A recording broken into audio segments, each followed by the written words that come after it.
Merci, nous évoluons. Mettez-vous debout.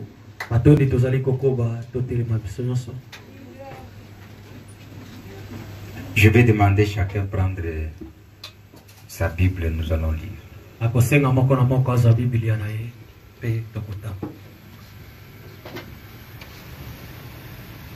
Allons ensemble. Vous allez me suivre, ce que je vais lire. Faire préparer Romains 8, 14. Vous allez descendre. Moi, j'ai dit d'abord Ephésiens, premier chapitre. Je commence au verset 9.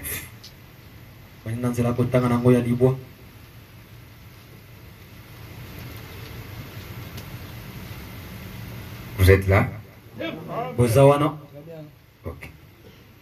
Nous faisons connaître le mystère de sa volonté selon les bienveillants desseins qu'il avait formés à lui-même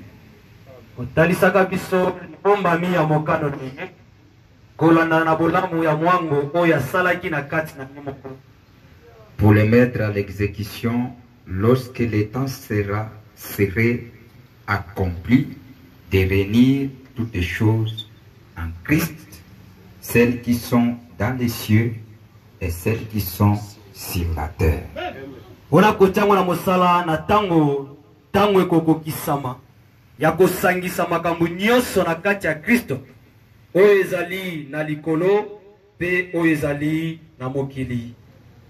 En lui, nous sommes aussi devenus héritiers, ayant été prédestinés suivant la résolution de celui qui opère toutes choses d'après les conseils de sa volonté, afin que nous servions à la louange de sa gloire, nous qui d'avance avons espéré en Christ. Nakati na ye tokomi pe basangoli kolanda na kokana ma liboso kolanda mwango na ye ya oyo azali kokokisa makambo nyonso kolanda na toli ya mokano na ye poete biso pe to sala to poete biso pe to sala kolanda na kemo na ye biso ba oyo to likiaki na kati ya Kristo. En lui, vous aussi, après avoir attendu la parole de la vérité, l'évangile de votre salut, en lui, vous avez cru, vous avez été scellés du Saint-Esprit qui avait été promis, lequel est un gage de notre héritage pour la rédemption de ce que Dieu s'est acquis à la louange de sa gloire. Nakati na ye bino pe na sima na bino koyoka liloba ya bosolo sango malamu oyo ya lobiko nakati na ye bondimelaki pe bochamaki mukoloto na molimo mosantu oyo ilakamaki oyo ezali garanti ya libula na bino pona lisiko oyo yaba oyo nzambe amisombelaki pona ko sanjola kembo na ye. Amen, amen. Père bien-aimé, tata molingami, nous sommes ici, voyons comment nous sommes debout, lisant cette Bible qui a été écrite sous l'inspiration du Saint-Esprit. tozali awa totelemi tozotanga Biblia oyo komamaki na se ya pemela ya molimo mosantu. Tu as permis que nous puissions se lever puisque nous portons ta vie. Nous portons les souffles de vie que tu nous as donnés. Merci pour nous avoir donné cette occasion et être à parfaite santé que nous puissions venir écouter ta parole. Merci pour cette occasion que tu nous as accordée. Quelque part dans le monde, il y a des gens qui n'ont pas eu le temps comme ceci. Peut-être ils sont dans les cachettes. Peut-être des maladies. De diverses troubles. Mais nous, tu nous as accordé la grâce pour que nous puissions être enseignés pour venir d'écouter. Des fois nous venons comme habitude, mais à toi, chaque jour suffit de ce que tu avais préparé. Tu sais ce que tu as préparé aujourd'hui. Tu as dit si nous te prions selon ta volonté. Et je sais qu'il y a une volonté que tu vas accomplir ce soir. Accomplis cela Seigneur. Nous sommes à toi. Nous sommes ton Père. Que tu as appelé. À qui on est en train d'être prêché par toi-même.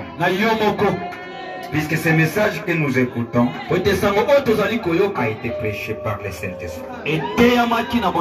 Laisse à ce que le Saint-Esprit qui nous a créés puisse répondre aux besoins de tout un chacun.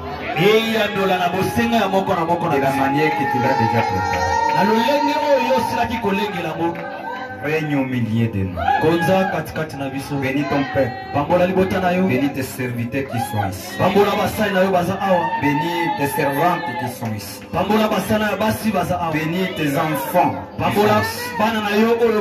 Bénis notre présence. Guéris celui qui est venu malade. Relève celui qui est faible. Laisse à ce que la parole puisse toucher nos âmes. Et que nous sentons réellement que tu nous as amenés quelque part. Merci. Puisque tu l'accorderas. Au nom du Seigneur Jésus-Christ. Amen. Frère, tu peux nous lire ça?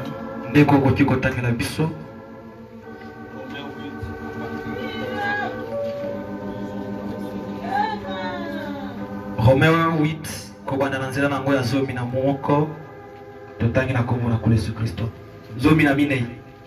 Car tous ceux qui sont conduits par l'Esprit de Dieu sont fils de Dieu. Amen. Zambi ba oyo nyoso bayebani na molimo na Nzambe bazali bana ya Nzambe. Et vous n'avez point reçu un esprit de servitude pour être encore dans la crainte. Mais vous avez reçu un esprit d'adoption par lequel nous crions Abba Père. L'Esprit lui-même rend témoignage à notre esprit que nous sommes enfants de Dieu. Oh, si nous sommes enfants, nous sommes aussi héritiers de Dieu et co-héritiers de Christ. Si toutefois nous souffrons avec lui, afin d'être glorifiés avec lui. Amen.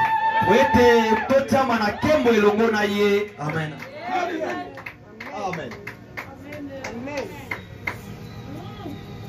Amen. Amen. Amen. Amen.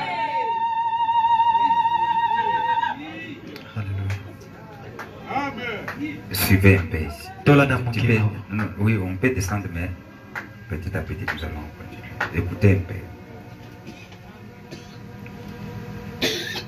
Tous ceux qui sont conduits par l'Esprit de Dieu sont fils de Dieu.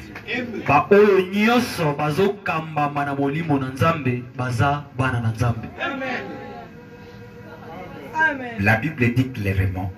On n'a pas besoin de l'interpréter. C'est que la Bible s'interprète elle-même. Il nous dit que celui qui est conduit par l'Esprit, il est enfant de Dieu. Qui est conduit par l'Esprit.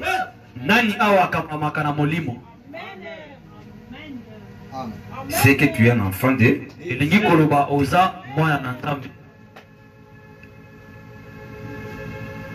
Il continue, il dit.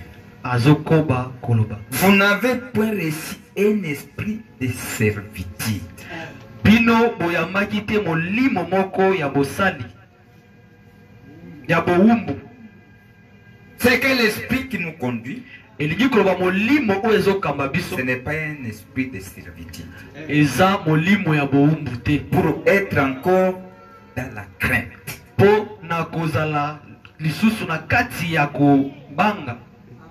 C'est que nous ne pouvons pas être dans la crainte. Elingi koloba tokoki te kokoba na kozala na kati ya kobanga. Mais vous avez reçu un esprit d'adoption.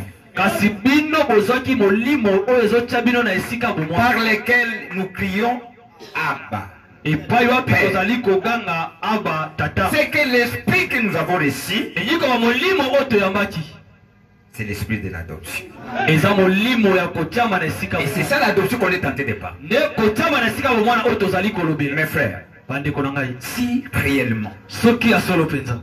toi et moi, Yo na ngai. nous croyons réellement que nous sommes baptisés du Saint-Esprit, Tondimi ya solo penza te tobatisama na molimo mosantu. vous marchez dans l'adoption. Bozotambola na kati ya kotyama na esika bomwa. Très bien, très bien. Si réellement, Soki ya solo penza. Merci Seigneur. je dis, Nalobi. si vous croyez réellement Soki bondimi ya solo penza. que vous êtes baptisés du Saint-Esprit, Ete bino bobatisami na molimo mosantu. tu peux avoir le Saint-Esprit sans que le Saint-Esprit te baptise. Po tokoki kozala na molimo mosantu, wana molimo mosantu abatisi yo te. Tu es une partie. Oza na leteni.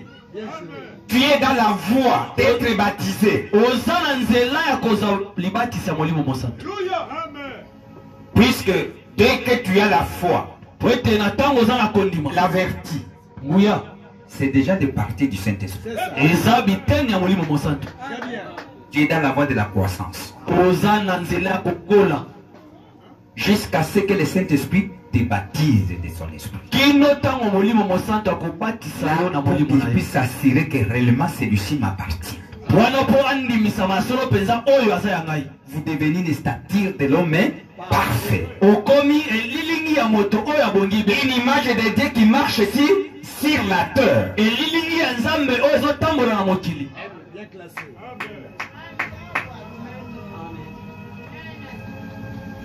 Et l'âge que nous vivons. Regardez. Pe eleko oyo tozobika. Si vous pouvez regarder, Soki bokoki vous kotala. verrez que les pentecôtistes Bakomona ete bato bakitela. ont reçu le Saint-Esprit. Bango mpe bazwaki molimo mosantu. Ils sont limités quelque part. Kasi bango basuki esika moko. Mais nous, Kasi biso nous ne restons pas là-bas. tosukeli kuna te. Oui, oui, très bien. Allons. Tozokende wapi? Puisqu'on peut se demander, Po ete tokoki komituna. c'est que l'âge que nous vivons, Elingi koloba eleko oyo tozobika. c'est l'âge de l'adoption. C'est ça. Eza eleko ya kotiama na esika ya bomwana. Si c'est la dispensation de l'adoption, Soki ezali ntango ya kotiama na esika ya c'est que bomwana. cette adoption nous amène où? Elingi koloba kotiama esika ya bomwana ene ezomema biso. C'est que nous sommes différents des pentecôtistes. Elingi koloba biso tokesenga bato Ou ya kite. quelque part, Wapi esika on moko peut se rencontrer. tokoki kokutana. Il montre réellement aussi le Saint-Esprit. Mpe bango bazotalisa solo mpe na molimo. Mais nous, Kasi nous biso allons au-delà de ça. tozokende koleka esika yango. De comment? Na ndenge nini? Amen. Que Dieu nous bénisse. Nzambe apambola biso. Puisque nous allons parler sur le placement, l'Église placée dans sa position d'autorité attaque un fils de Dieu. tokoloba mpo na ntina ya lingomba oyo etami na esika na yango ya bokonzi lokola bana na nzambe. Amen. Prophète dit ceci. mosakoli azoloba boye. Lisons d'abord ce que je viens de lire ici. totanga nano oyo nauti koloba awa Pour que nous puissions saisir quelque chose. Puisque nous pouvons terminer cet enseignement sans que nous puissions saisir quelque chose de là où le Saint-Esprit voulait nous amener. po ete tokoya kosilisa lelakisi kozanga biso kosimba eloko oyo molimo mosantu alingi komemela biso. Je prends adoption, quatrième partie, paragraphe 163. Tolana muke. Prophète dit ceci. Mosakola zolo baboye. Croyez-vous aux dispensations? Bino bozo ndimela na kokata matango to batango. La Bible est dit. Bible zolo bayango. Dans la dispensation. Na kati ya batango. Version anglaise du roi Jacques. C'est de la plénitude du temps. Na elobeli oyo ya bangle ya roi Jacques ezali koloba ezande bokokisami ya batango. La plénitude du temps. Bokokisami ya batango. To botondisami ya batango. Qu'est-ce que c'est? Botondisami ya batango lingi koloba nini? Que Dieu nous bénisse. C'est ce que l'adoption qu'on est tenté de vous donner. Puisque nous vivons dans des temps où tous les temps se sont confinés, terminés, et nous sommes dans le compteur zéro. Tozobikana eleko oyo batango nyoso esangani pe esili compteur ezongi na ebandeli to na zéro. Les comptes à rebours. Tobandeli kotanga uta likolo tozoki tanasi. Que Dieu nous bénisse. Samba pa mola biso. Maintenant il continue de dire ceci. Azoko ba koloba boye. La plénitude du temps. Qu'est-ce que c'est? Il y a eu la dispensation, eh bien, il y a eu la dispensation de la loi mosaïque.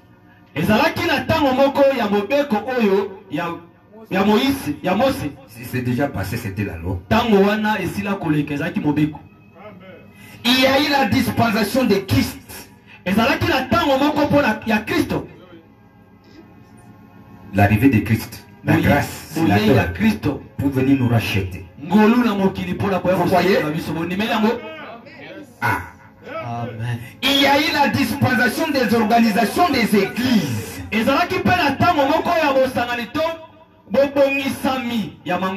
Après la Pentecôte, les choses ont été bien marchées et à un temps arrivé, les gens ont commencé à s'organiser. Ils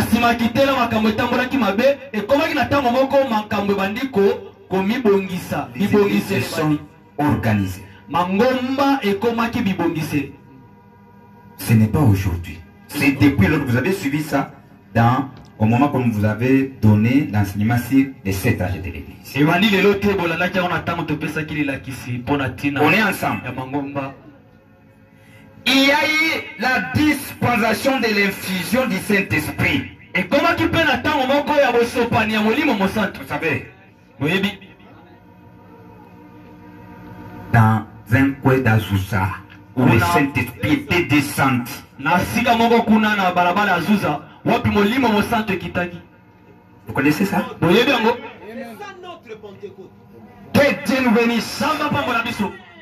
Est-ce qu'on est ensemble? Suivez bien. C'est là où il y a quelque chose qui a touché votre prophète du temps. Qui est en train de continuer. Où l'église de mention commençait à manifester. Où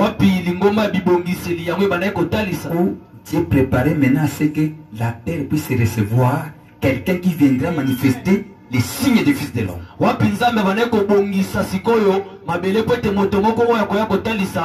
Prophète dit ceci, que c'est l'âge.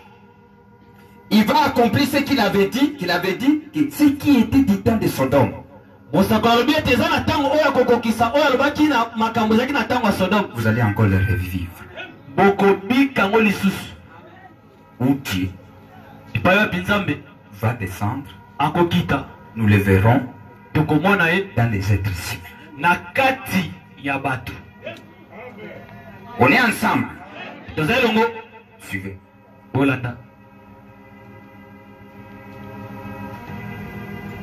Il y a eu la dispensation de l'infusion du Saint-Esprit. Et maintenant, il y a la dispensation de l'adoption. C'est que le monde attend. Le monde est en train d'attendre quoi?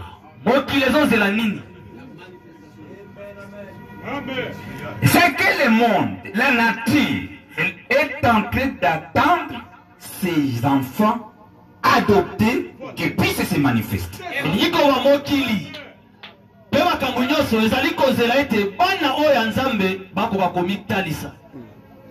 Qui avaient déjà reçu le Saint-Esprit. Ils ont su l'onction du Saint-Esprit. Que Dieu est en train de les manifester maintenant, manifester tout ce qui était déjà prédestiné pour eux. Tout ce qu'il avait placé dans leur vie. Ce que le monde attend, c'est après quoi qu'il soupire le monde. Et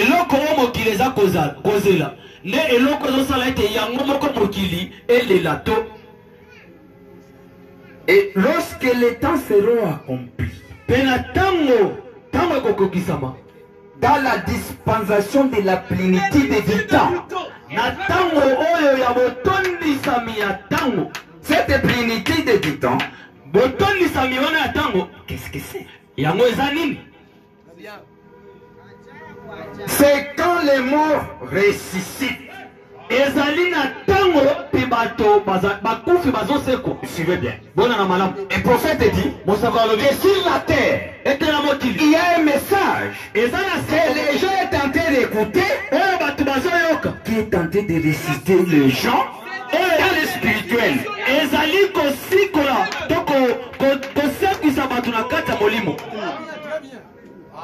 Pour que ces gens-là aient la force dans leur cœur qui vont les ressusciter physiquement au moment s'ils n'ont plus dans cette corps ici.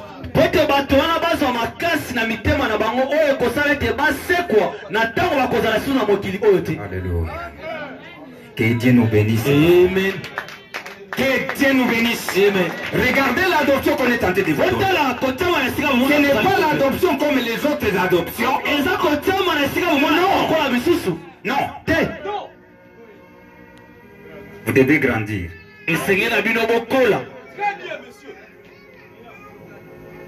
C'est quand les morts ressuscitent, quand la maladie cesse, quand toute la terre cesse de soupirer, la plénitude de la dispensation du temps.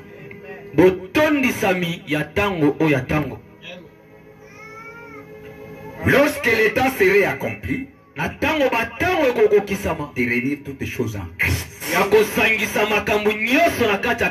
Comment les choses sont réunies?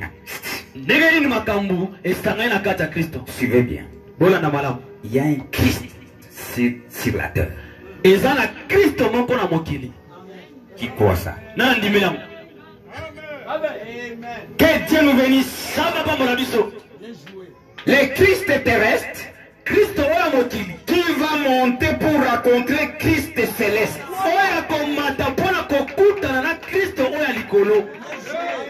C'est Christ terrestre. C'est Madame Jésus.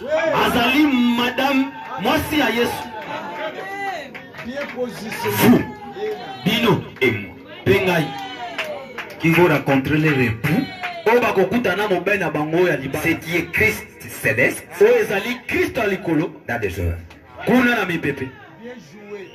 Maintenant regardez. C'est lui qui est céleste, qui est en train de purifier cette Christ terrestre.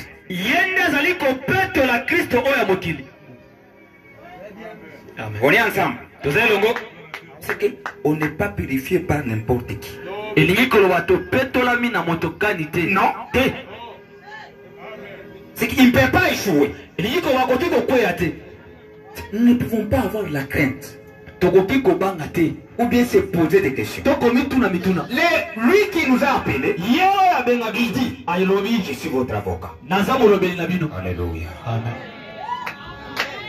Mes frères, quelqu'un qui nous appelle, il dit, je suis votre avocat. C'est celui qui va juger. Quelqu'un qui va juger. Alors il est votre avocat. Vous allez juger? Non. Acclamez pour le Seigneur Jésus. Oh, cette épouse qui ne saisissait pas. Vous n'arrivez pas à saisir. C'est pour cela que vous êtes comme ça. Si vous saisissez, vous allez s'élever. Je vous dis, mes frères. Déjà le procès est gagné. Il n'y a pas. Et s'il y dès que nous marchons, il y a pas de procès. Tout est en train de se passer sur la terre. Amen. Que Dieu nous bénisse. Regardez l'état que nous vivons. Il dit ceci. Cet âge de la dispensation de l'adoption. Cet âge, c'est l'âge dispersif.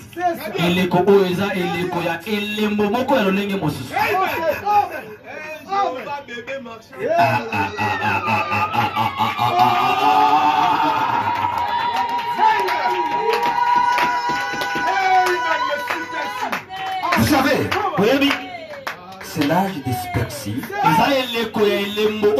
un signe qui est failli. Laissez que je puisse lire votre prophète.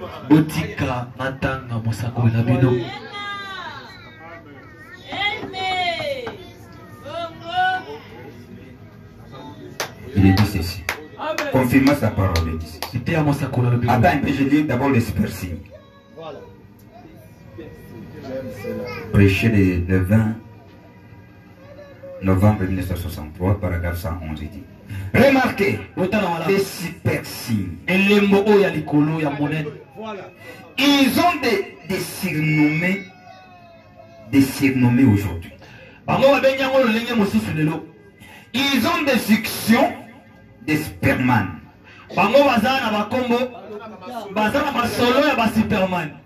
Toutes ces autres choses, des super choses. Mais l'église, un super signe.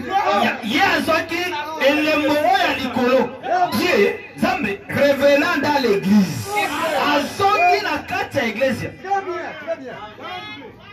Est-ce que c'est aujourd'hui? Depuis le riz d'Azusa.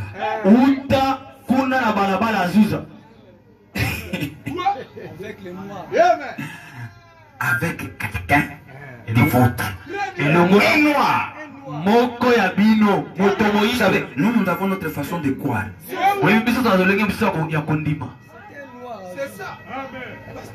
Nous, même différents avec Atiraït était devant prophète.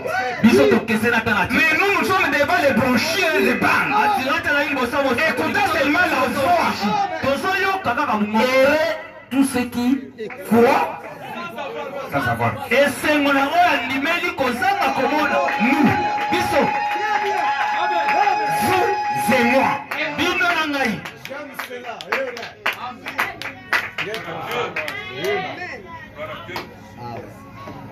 Mais l'église a eu un super signe. Dieu, devenant dans l'église, manifesté dans la chair humaine. Dieu, ini à l'homme. S'il dit les jours où les choses seront unies.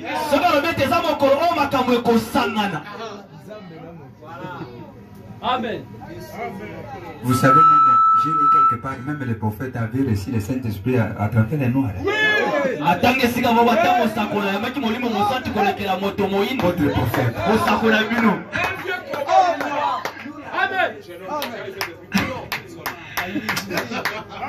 Très bien.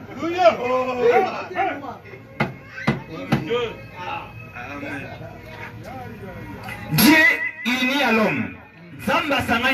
son supersigne. Certainement. Remarquez les signes éternels. Un signe infaillible. Il ne faillira jamais. La parole et l'homme deviennent un. Quand la parole de Dieu et l'homme deviennent un, comme Saint Jean dans le premier chapitre dit, au commencement était la parole. Et la parole était avec Dieu. Et la parole était Dieu. Et la parole a été faite chair. Elle est habitée parmi nous. C'est cela l'espèce. Si c'était les super signes de ces jours-là, quand ce même esprit qui était sur Jésus-Christ vient dans l'église, elle doit manifester la parole écrite pour aujourd'hui. C'est encore l'espèce. Que Dieu nous bénisse. Ça, ce ne sont pas seulement des déclarations qui vont passer seulement. C'est une semence. Ça produira. Il continue de dire, confirmant sa parole, prêcher le 16 août 1964, il dit, paragraphe 236. Maintenant, souvenez-vous-en. Ce n'était pas Jésus parlant à Abraham là-bas, qui pouvait discerner les pensées qui étaient dans l'esprit de Sarah derrière lui. Ce n'était pas Jésus. Il n'était pas encore né. Mais quand c'était un homme dans la chair humaine, qu'Abraham appela Elohim.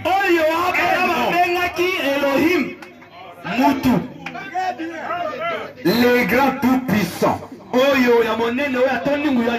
montrant et Jésus a dit, comme il en était au jour de Sodome. Maintenant, observez attentivement. Dans les jours de Sodome. Ainsi, en serait-il à la venue du Fils de l'homme? Quand le Fils de l'homme se révélera, non plus comme une église. Voyez-vous? Non plus. Est-ce qu'il va se révéler comme une église? Suivez. L'épouse est appelée. Moi, c'est Nalibala à Bengami. Voyez-vous? À ces jours-là, le Fils de l'homme se révélera. Pourquoi? Pour unir l'église à la tête. C'est ça la mission des fils de l'homme qui se révèle à l'épouse.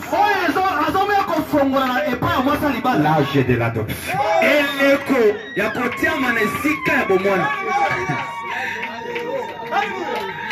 Que Dieu nous bénisse. C'est que la parole va nous donner, va donner à chacun son identité.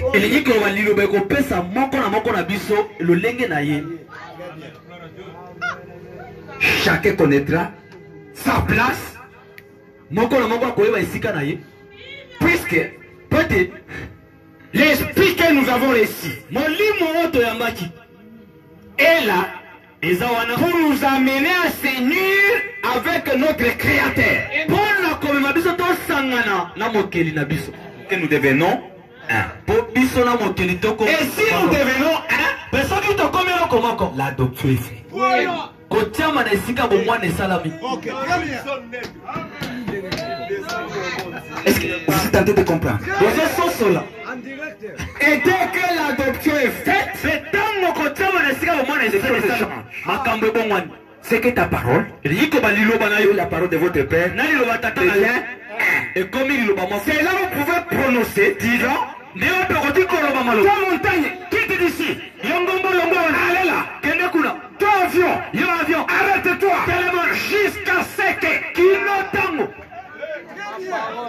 Dieu nous bénisse. Est-ce que vous comprenez bien? Très bien.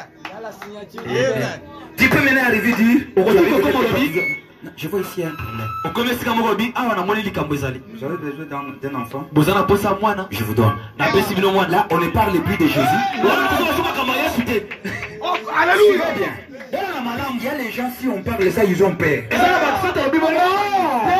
Laissons les rudiments des enseignements de Christ. Allons vers ce qui est parfait. Donc, de votre identité. N'ayez pas peur. Non,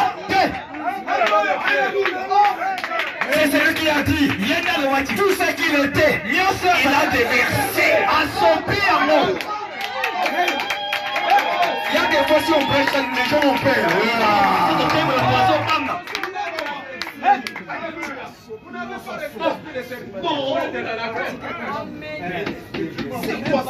Allons lentement. À ces jours-là, le Fils de l'homme se révélera. Pourquoi? Pour unir l'église à la tête. Vous connaissez notre tête? C'est Christ. C'est ça le message que nous avons reçu. Le message ne nous a pas amené seulement pour baptême. Prier pour les malades. C'est bon. Amen.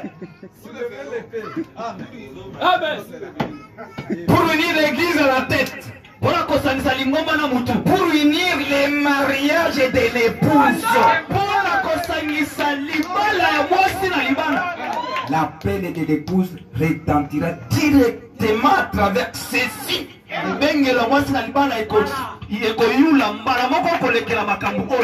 Quand le Fils de l'homme descendra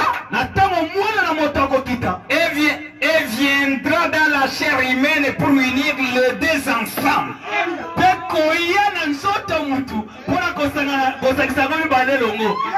L'église, l'ingoma, doit être la parole. Alléluia. Il est la parole. Les deux s'unissent ensemble.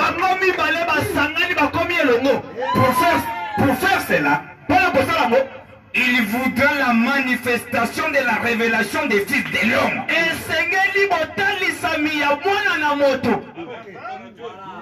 Non pas un ministre. Je ne sais pas. Voyez-vous ce que je veux dire? Voyez-vous? C'est le Fils de l'homme. Jésus-Christ. Qui descend dans la chair humaine parmi nous. Il rendra sa parole si réelle qu'il unira l'église. Et lui, comme une seule personne, l'épouse. Alors, elle ira à la maison pour le souper de noces. Alors, fini, maintenant. Amen. Amen. Elle est déjà unie. Voyez-vous? Nous allons maintenant où c'est? Au souper de noces.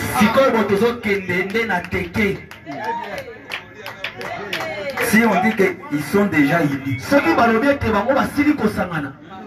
tous ces gens qui ont le Saint-Esprit. Il est là. Vous devenez.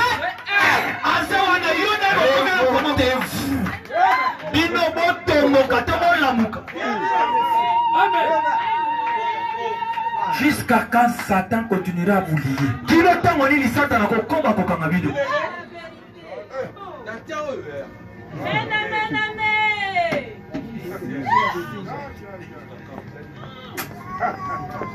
Vous êtes déjà unis. Ce qui nous attend, c'est quoi? Allez.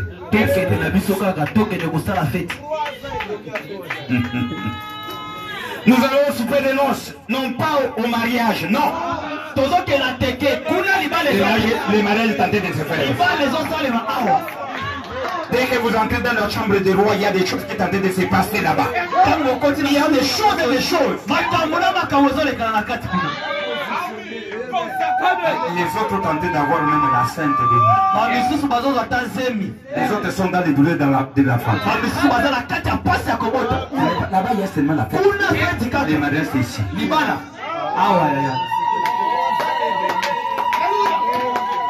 Qui sont avec lui déjà? Que Dieu nous bénisse.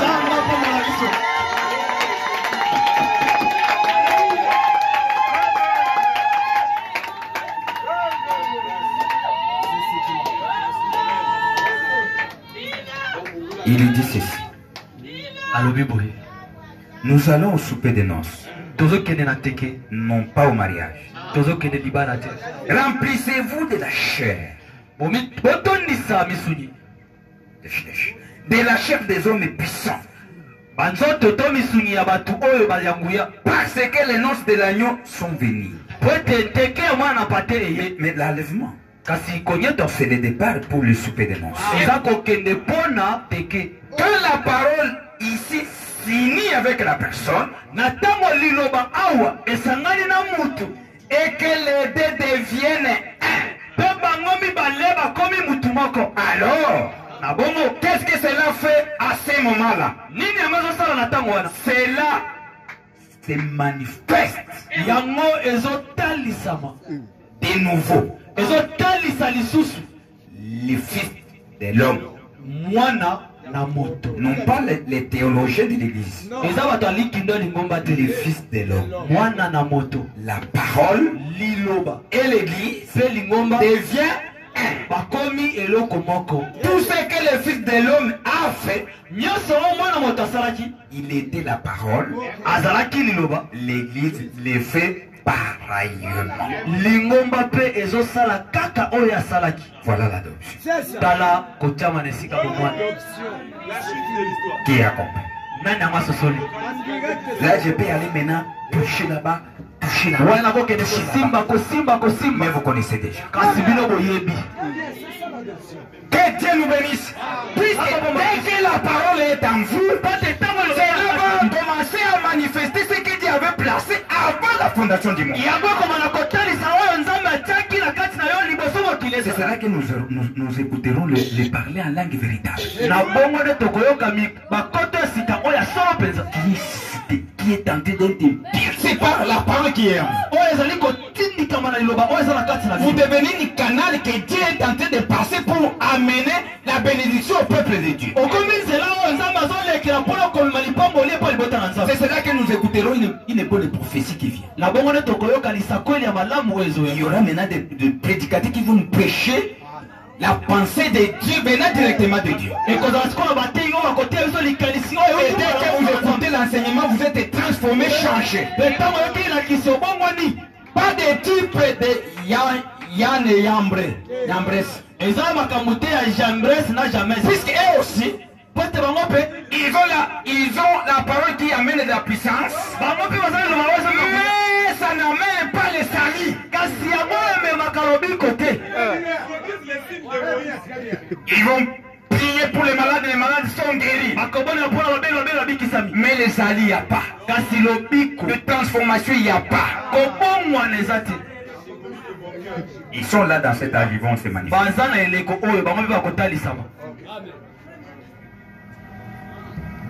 Évoluons. Prophète dit. Dès que l'enfant, que son père voit que l'enfant accomplit, il manifeste un bon caractère de son père. Après avoir les bousculé. Les Saint-Esprit peuvent vous amener dans des épreuves.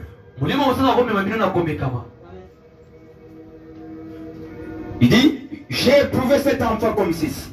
Je l'ai éprouvé comme cela. Je l'ai terrassé par la maladie. Je l'ai humilié. Je l'ai piétiné. J'ai laissé le diable lui faire tout ce qu'il pouvait. Il s'est relevé immédiatement.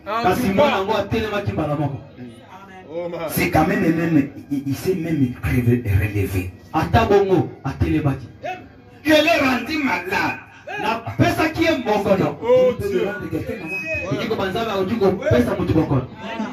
Vous des maladies seulement c'est Satan. C'est Ndoki. Oh, gens qui élèvent les Ndoki, moi je n'aime pas. Ils ne sont pas déjà élevés. Ils sont déjà on est en train d'amener quelque chose. Les gens commencent à avoir même peur. Non, on ne peut pas avoir peur de ces gens.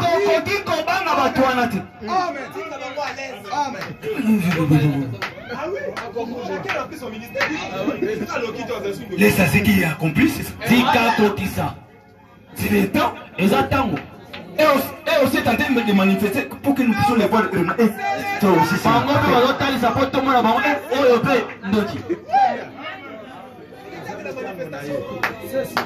Vous prêchez la manifestation. Chacun va manifester ce que Dieu a placé en lui.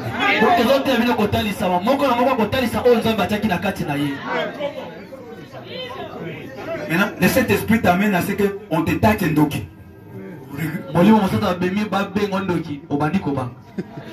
On avait taxé même Jésus Ndoki. Est-ce qu'il a commencé à parler? Non, on est en train d'accomplir la parole. Il savait ce qu'il est. C'est tout. Et si que Dieu vous comble, bien classé. que Dieu nous bénisse. Prophète dit, j'ai le Saint-Esprit peut accorder à ce que tu puisses avoir une maladie.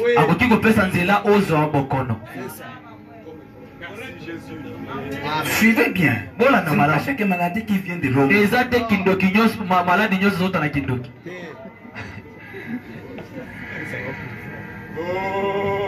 Il peut t'humilier. On a été humilié ici.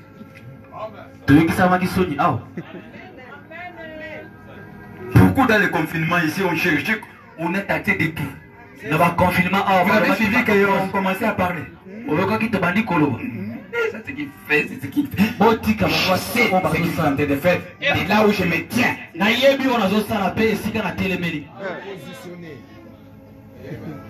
Je l'ai rendu malade.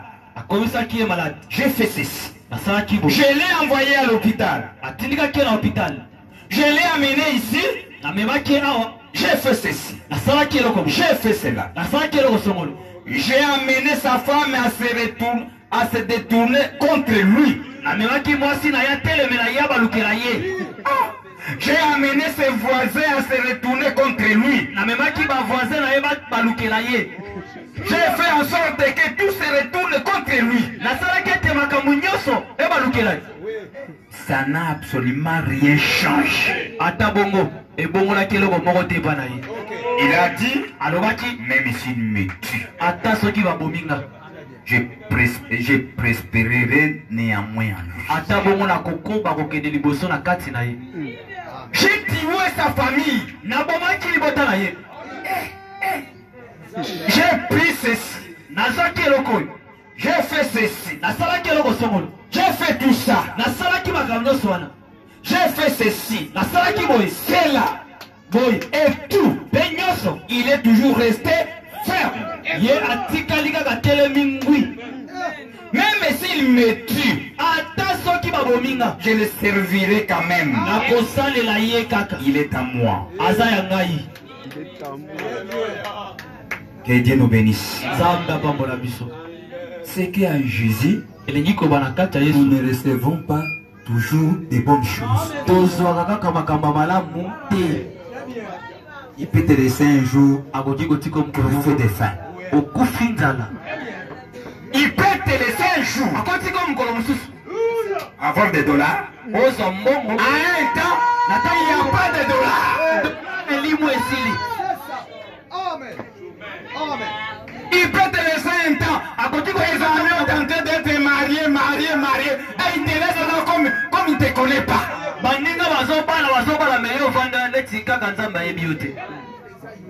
Ne vous tourmentez pas. Amen. Amen. Il est en train de te façonner.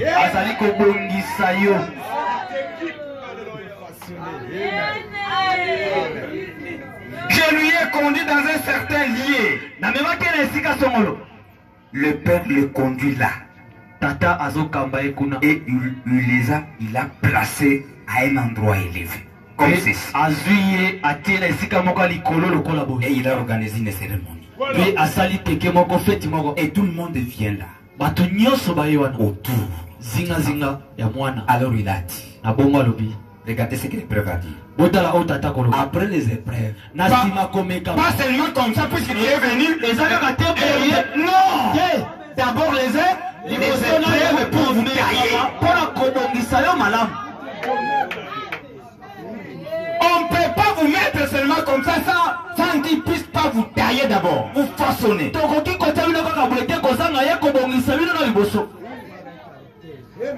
Il faut te dire, Satan, derrière moi.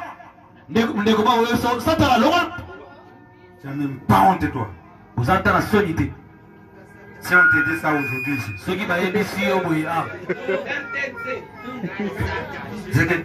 comment ça se prend comme qui?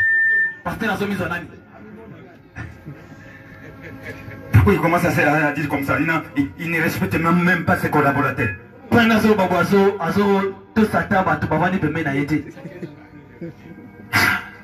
On est en train de me chercher quelque part là-bas. C'est très important, moi. Il te regarde, celui-ci. Même si vous allez où? On va commencer à vous fuir.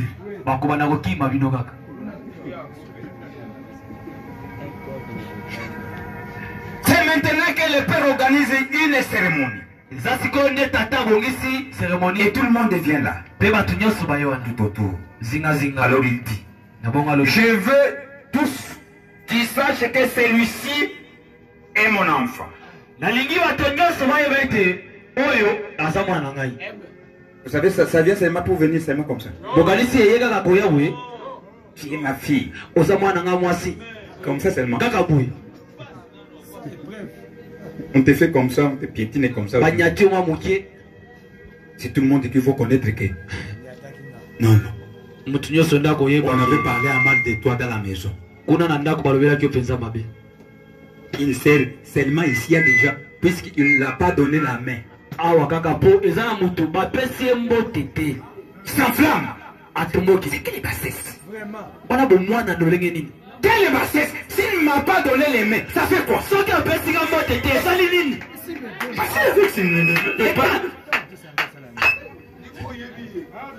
C'est ici pourquoi il ne m'a pas donné les mains. Le Saint-Esprit lui a dit que je ne puisse pas me donner la main. Ils étaient quelque part, ils ont dit, le Saint-Esprit a dit, regardez, dès que vous serez dans l'église, ne parlez à personne. Ne donnez à personne la main. Ça existe.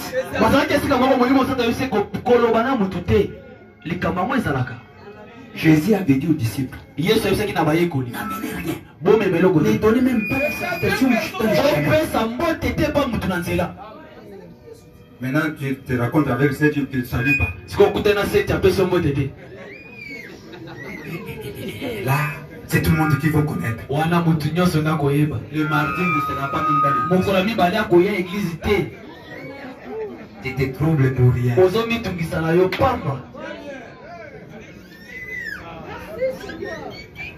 Papa ne m'a pas donné la main. Oh, papa, après ça qui m'a beauté. Je lui ai salué. La personne est beauté.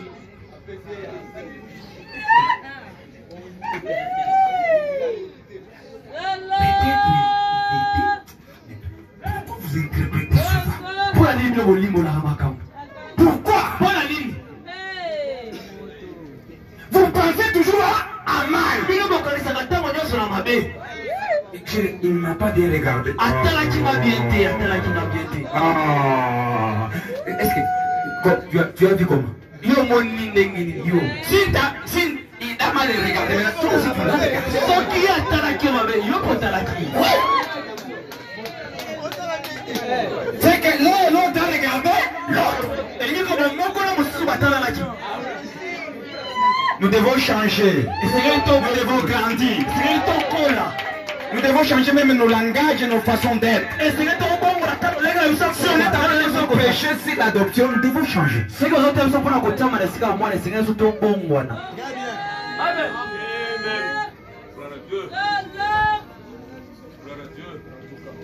Je vous ai appelé pour montrer que celui-ci c'est mon fils. Je veux que tous sachent que dorénavant, je les rêvais d'un vêtement spécial. Je veux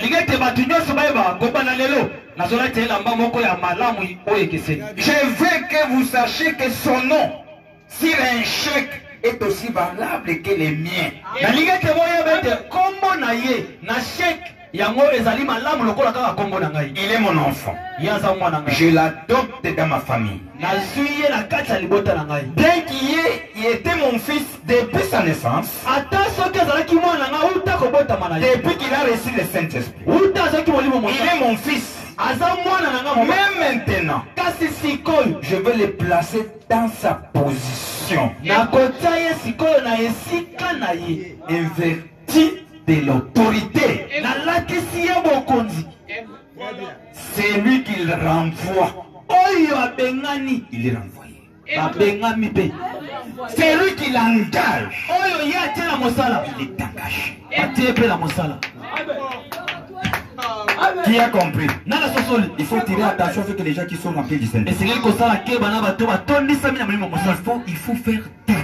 Qui dans leur bouche. Qui sortent, ce n'est que des bénédictions. Qui ne puisse pas arriver à prononcer quelque chose de contre. Ça peut t'atteindre. Il faut tirer attention. Il faut les mettre à l'aise. Chaque fois, là où ils sont, il faut les mettre toujours à l'aise. Pour les amener à parler des bénédictions sur toi. Que Dieu nous bénisse. Qui a compris? Puisqu'il est inverti de l'autorité céleste. Lui et son créateur, il devient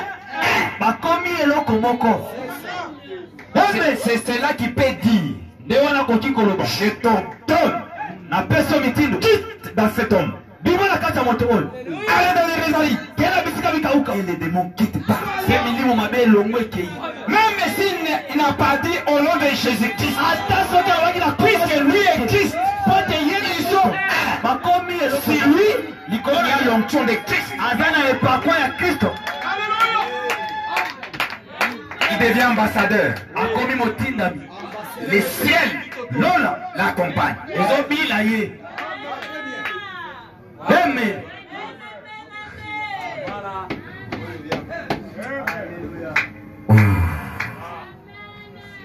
Je vais les placer dans sa position invertie d'autorité. C'est cela. Jésus a dit en vérité, je te l'ai dit. Si tu dis à cette montagne, si tu dis à cette montagne, dans cet arbre, ôte-toi de là, et que tu ne doutes pas à ton corps, mais tu crois que tu as dit arrivera, cela te sera accordé.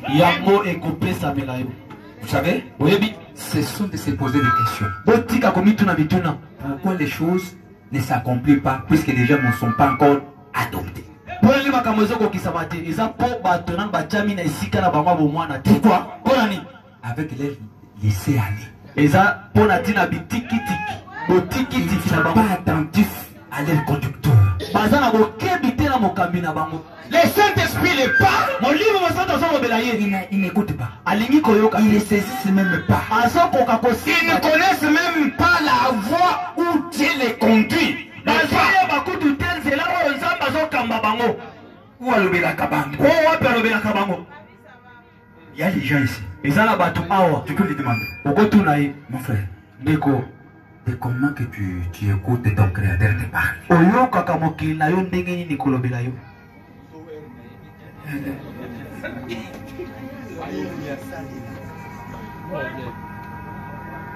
Mais il fait des années. Des années. Mais pour connaître, de quelle manière il écoute la voix de l'Éternel? D'abord, son Dieu parle à travers la chair. Il connaît ça, c'est l'homme. Alors on est tenté de répéter les bandes. On l'a parlé, on lui a dit. Quel niveau des gens? Au moment que Dieu dit ici, lui là-bas il dit qu'on lui a dit. C'est celui qui sonde les reins et le cœur.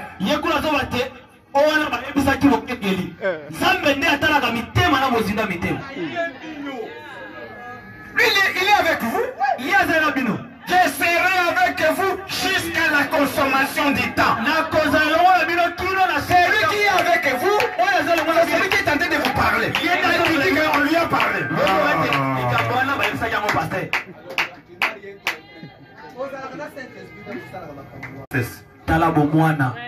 Est-ce que c'est comme parler là?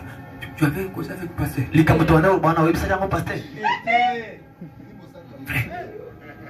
C'est que jusqu'à maintenant tu n'as jamais compris que le Saint-Esprit parle. Qui n'a le que ce soit la tête que mon nom est au bac. Est-ce qu'on lui a dit?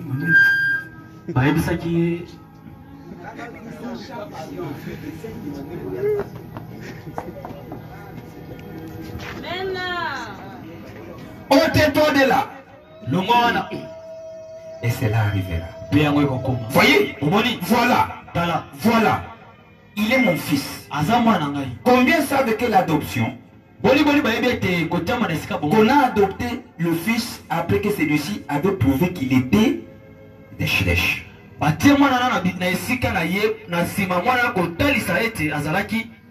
C'est que c'était après d'être adopté. Dieu doit être d'abord assuré que tu es obéissant.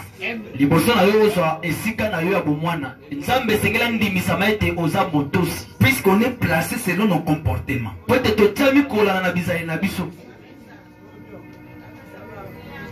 Que Dieu nous bénisse.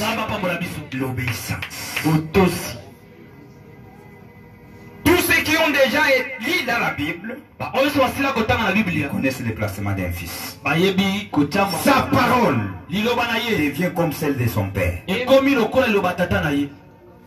Que Dieu nous bénisse. Je pense que vous avez bien suivi. Pour terminer, je vais dire quelque chose ici.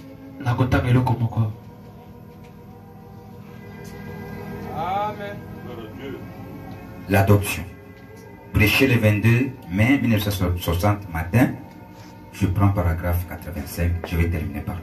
L'adoption. Le placement dans la position qu'il faut. Où sont-ils? Montrez-moi où ils sont. Dieu appelle ses enfants, les met à part par la manifestation. Ils n'ont pas besoin d'en dire mot.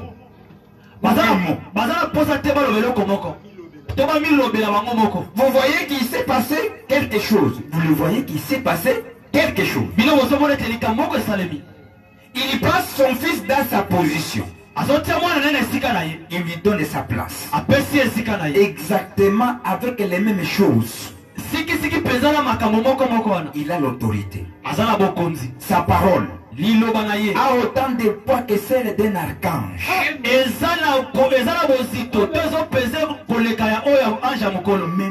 Même plus. Le fils était adopté, placé à l'endroit élevé. On le conduisait là-bas. On lui mettait un vêtement nouveau, d'une couleur nouvelle. Et le père organisait une cérémonie. Il disait, voici mon fils. Dorénavant, c'est lui le gouverneur. C'est celui qui dirige. Il est la tête de tout mon héritage. Tout ce que je possède lui appartient. Amen. Amen. Amen. Amen. Tout ce que Dieu a vous vous appartient.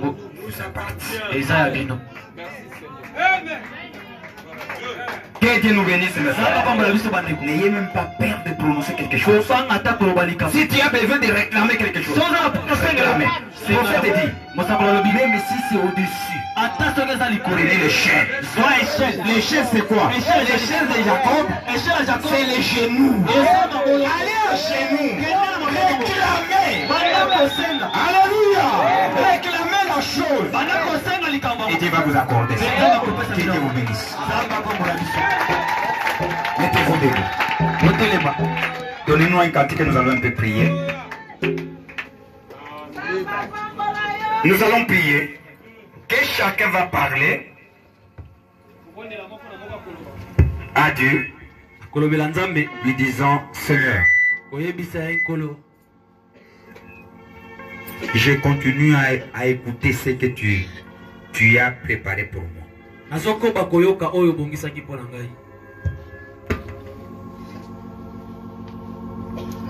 Maintenant, chacun va placer la chose qu'il sent en lui. Et ce que tu es, vous vous connaissez vous-même là. Parlez-lui. Dis-lui.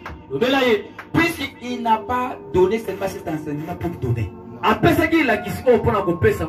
Il a un but. Profitez. Avant de continuer, pour que vous puissiez lui parler. Nous allons chanter un peu. Donner un cantique. Jésus, Jésus, je t'aime. Jésus, Jésus. Vous devez enlever les pensées de dire je ne saurais pas.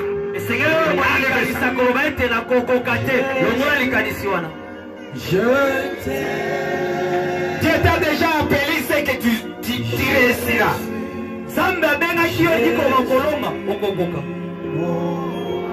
Oui, Jésus, Jésus, Jésus. Oh, je t'aime. Lui n'a pas tenté. Non, il sait ce qu'il a fait. Je t'aime. Jésus, Jésus, je t'aime. Jésus, Jésus, Alléluia, Alléluia, Alléluia. Tu souffres sur la croix pour moi. Mon si aimé d'un roi, tu veux